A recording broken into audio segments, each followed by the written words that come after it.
Muraho neza shuti bakunzi bacu. Uyu munsi tugiye kurebera hamwe amateka yaranze umuhanzi Jay Polly, ubuzima yaciyemo bwa muzika, ndetse turebere hamwe nicyo mu by'ukuri yazize. Murabizi ko Jay Polly yatabarutse. Yego. Jay Polly rero mu mateka ye makeya twavuga, twahera ku mazina ye yiswe n'ababyeyi, ariyo Tuyishime Joshua Polly, uzwi cyane ku mazina ya Jay Polly. Yavukiye i Gikondo mu mujyi wa Kigali tariki ya 5 Nyakanga 1988. Akaba ari umwana wa kabiri mu muryango w'abana batatu. Ubwana bwe bwaranzwe no kuba atarakundaga ishuri, yari wa mwana ujyayo bamusunika, ahubwo we akanyurwa n'amafilimi na katuni.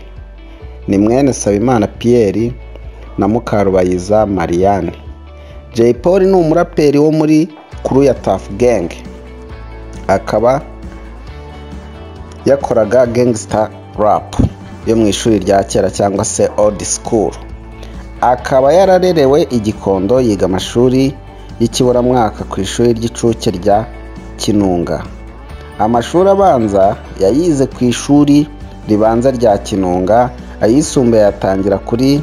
Jay Polly se mu bwana bwe yaba yarameze ate?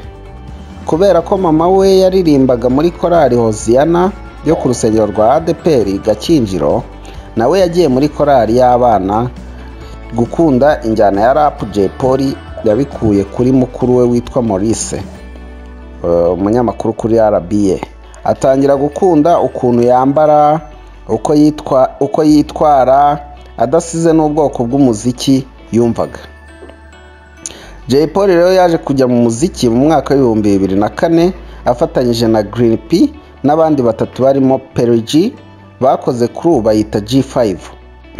Icyo gihe batangira kwandika indirimbo, ndetse mu gihe gito bari bageze muri studio TFP kwa BZB, aho bakoreye indirimbo yabo ya mbere bayita Nakupenda. Muri uyu mwaka mu kwezi kwa gatandatu bakoze indi ndirimbo bayita Ngwino. Gushingwa kwa Tuff Gang ari kumwe na Green P baje guhura na Lick akorera muri ONB ku Kicukiro. Nyuma y'iminsi mike abahuza na Bulldog, aho bahereye bashinga Tuff Gang. Gusa indirimbo zakorewe muri ONB ntizasohotse kubera umwimerere wazo. Lick ageze muri F2K nibwo batangiye gukora indirimbo zamenyekanye cyane nka Kwicuma, Sigaho, Umenye ko, Tageti ku mutwe.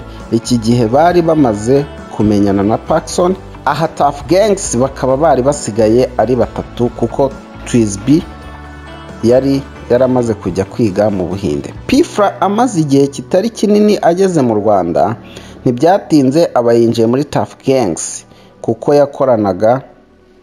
yakoraga style isa n'iyabo. Indirimbo ya presentation nk'umwe mu bagize crew ni Umunsi w'Imperuka. Nyuma gato hiyongeraho Kibiriti aka Fireman, wari usanzwe ari kumwe na Bulldog. Uretse kuba ari umuraperi rero, Jay Polly ni umunyabugeni muri association yitwa Ivuka yo ku Kacyiru. Yahise akora indirimbo Ibyo ubona muri F2K ikozwe na Lick. Nyuma y'amezi 2 akora Ndacyariho muri F2K ikozwe na Junior, ndetse n'izindi nyinshi nka Mpamiriza Ukuri yakoranye na Dream Boys, Inkongoro y'Umushimusi n'izindi. Nyuma yo gutandukana kwa Tuff Gang bitewe n'ibihe bitandukanye, bitewe n'ibyagiye bivugwa benshi muzi, harimo gutwara guma kwa Jay Polly. Jay Polly ameze nk'uwaflopinze, umuziki utangira kugenda gake, haza kuviramo kumufunga. Afunguwe, Bad Drama ahita amufata amujyana muri The Man, arongera akora indirimbo nyinshi, nubwo naho atatinzemo. Nuko urupfu rwa Jay Polly umuntu yarusobanura neza guhera ku itariki ya 25 Mata 2021, ubwo yatabwaga muri yombi yarenze ku mabwiriza yo kwirinda covid-19, ariko si ukurenga ku mabwiriza gusa kuko no mu rugo iwe byavugwaga ko bahasanze urumogi. Rero Jay Polly nibyo nari ndimo mbabwira ku itariki ya 25 Mata ku cyicaro cya polisi mu mujyi wa Kigali i Remera, polisi yeretse itangazamakuru abantu 12 bafatiwe mu rugo rw'umuhanzi witwa Tuyishime Joshua uzwi ku izina rya Jay Polly. Aba bantu rero bafatiwe mu karere ka Gasabo mu murenge wa Kimironko bari mu birori barenze ku mabwiriza yo kurwanya covid-19. Bafashwe barimo banywa inzoga n'ikiyobyabwenge cy'urumogi, harimo kandi n'abanyamahanga bari bafite ibisubizo bya covid-19 bihimbano bigaragaza ko batanduye covid-19. Hanerekanwe kandi n'umuganga watangaga ibisubizo by'ibihimbano bigaragaza ko umuntu atanduye covid-19. Icyo gihe rero ubwo polisi yerekanaga aba bantu 12 yagize ati tariki ya 23 Mata nari ifite abanyamahanga 3, abanyamerika 2, ubwo ni Jay Polly wabivugaga, n'umunyatanzania baje iwanjye ngo tuganire ibijyanye no kubamamariza ubucuruzi bashaka kuzana hano mu Rwanda. Nari kumwe n'abandi bantu 3 b'abanyamahanga na murumuna wanjye, nabasize mu rugo njya ku kazi, ngarutse ku mugoroba basanga barimo kunywa inzoga, bagiye bahamagara inshuti zabo, polisi ihitiza iradufata isanga turi 12. Icyo gihe Jay Polly yemeye amakosa yakoze ayasabira imbabazi, yazisabye abahanzi bagenzi be, polisi y'u Rwanda n'abaturarwanda muri rusange. Yazisabye agira ati rero aba bantu nazanye iwanjye bashobora kuba harimo uwanduye covid-19 akaba yayanduza abandi, nabo bakajya kuyikwirakwiza mu baturarwanda batandukanye. Ndasaba imbabazi abakunzi banjye, abahanzi bagenzi banjye, ndasaba imbabazi polisi y'u Rwanda, ndanasaba imbabazi abaturarwanda muri rusange.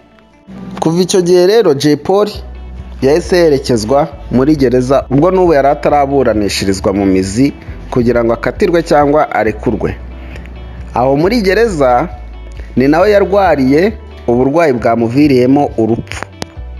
Nk'uko tubikesha TV1 yavuze ko umuhanzi Tuyishime Joshua wamamaye nka Jay Polly mu njyana ya rap yapfuye azize uburwayi, ko uyu muraperi yaguye mu bitaro bya Muhima biherereye mu karere ka Nyarugenge mu mujyi wa Kigali. Uyu muhanzi apfuye yari amaze amezi agera kuri 4 atawe muri yombi azira gukoresha ibiyobyabwenge, ari muri gereza ya Nyarugenge yari afungiwemo. Bivugwa ko yaje kuremba mu masaha y'ijoro, yihutishirizwa mu bitaro bya Muhima, ageze ahavurirwa indembe ahita apfa. Mu nda rero amakuru avuga ko Jay Polly yari ari kumwe n'abandi bantu ngo bakanywa inzoga z'inkorano zikabatera mu nda, ubundi zamara kubatera mu nda bakajyanwa kwa muganga. Abo bantu bandi ariko bo baza gukira, noneho Jay Polly we ahita apfa kuri iki gitondo tariki ya 2 z'ukwa 9 2021. Rwose ni inkuru mbi, ni inkuru ibabaje, by'umwihariko jyewe nari umufana we kuko ni umuntu wadoheye ibyishimo. Ngira ngo umuntu wavuga yuko atari umunyabigwi ni uwaba yaravutse ahari nyuma y'iterwa ry'amabuye muri stade mu gihe cya Guma. Ibi ngibi mwabibaza ahari Tom Close arabizi cyane, yego, ariko nta kundi, urupfu ntago rumenyerwa. Ngira ngo nta minsi irashira dukoze inkuru ivuga urupfu rwa Ari, umutoza w'umupira w'amaguru. Mbere yaho gato Habineza Joe nawe twari twavuze urupfu rwe. None ubu hagezweho Jay Polly. Nyabuneka Imana imuhiruko ridashira, dukomezanya abakunzi b'umuziki nyarwanda, by'umwihariko abakunzi b'injyana ya hip hop. Ni icyuho gikomeye cyane gisigaye muri hip hop, ni icyuho ndetse kitazabona n'undi muntu wakiziba. yego dukomezanye rero, dukomeze dufashe umuryango we, tuwube hafi, tuwushyigikire mu buryo bw'ibitekerezo ndetse n'ibikorwa, ubundi Imana imuhe iruhuko ridashira. Niba rero wifuza gukomeza kugezwaho n'andi makuru agezwaho ako kanya, wakanda aho hasi kuri subscribe, ubundi tukabana. Mukomeze mugire ibihe byiza, nongera ngira nti rest in peace to Jay Polly.